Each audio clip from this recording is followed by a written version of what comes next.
through a miracle of fate, the Western Roman Empire is saved from destruction, stabilizing under Emperor Majorian after his successful campaigns and reforms. Although reduced in territory, the empire survives strongly in Italy, Africa, and parts of Hispania, maintaining a more Roman military and effective governance. However, new challenges emerge from the east, with the growing power of the Byzantine Empire and the distant threat of Islam rising in Arabia. The future of Western Rome hangs precariously between resurgence and annihilation. In this new timeline, relations between the Eastern and Western empires improve as Eastern Emperor Leo I recognizes Majorian, fostering cooperation rather than dominance. Justinian will still rise to power, but with a stable Western Roman ally.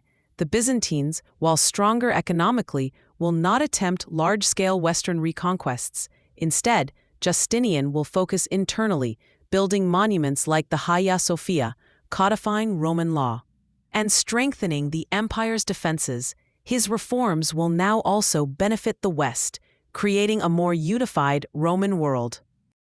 With less war expenditure, Justinian redirects energy to the Balkans, collaborating with the Western Romans to crush the Ostrogoths and repel Slavic incursions.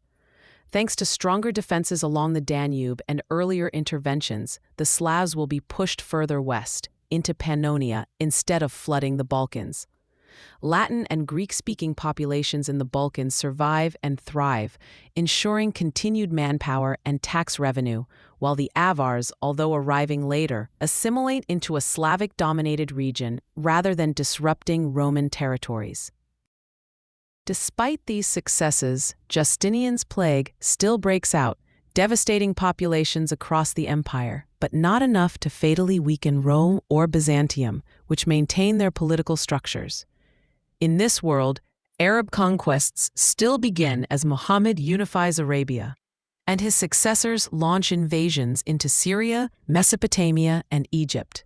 However, stronger Roman defenses and earlier knowledge of Arab tactics, combined with a more robust Mediterranean navy, slow down the Arab advances and preserve critical territories like Africa under Roman control.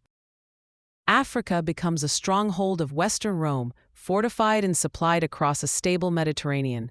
Berber tribes continue Christianization under Roman influence rather than joining the Islamic world. Visigothic Spain also resists Arab conquest. Mediterranean trade stays vibrant, resembling the old Roman commercial system, preventing the division and stagnation that the historic Arab conquests had caused. The Islamic world still rises, but its reach is curtailed, leading to different cultural and economic developments across Europe and North Africa. Rome itself regains its status as the Western capital, benefiting from safe supply routes and distancing itself from northern Germanic threats. The Western army evolves, drawing more from Roman and Berber recruits and maintaining powerful central forces alongside provincial defenses. New tactics focused on cavalry and mobile warfare are adopted to counter Arab and Avar enemies. Land grants are used to reward military service, maintaining loyalty and stability in African and frontier regions without losing the empire's Roman identity. With Africa secure and the Balkans stabilized, the Western and Eastern empires jointly defend the Mediterranean from Islamic naval incursions.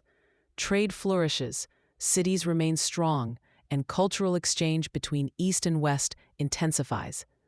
Although Arab forces remain powerful in the East, they fail to dominate the Mediterranean or sweep into Europe. A Romanized North Africa endures, ensuring a Latin Christian presence in the South for centuries longer than in our timeline, setting the stage for a very different medieval world. If you enjoyed this video, don't forget to leave a like and subscribe to History in Short for more fascinating stories from the past.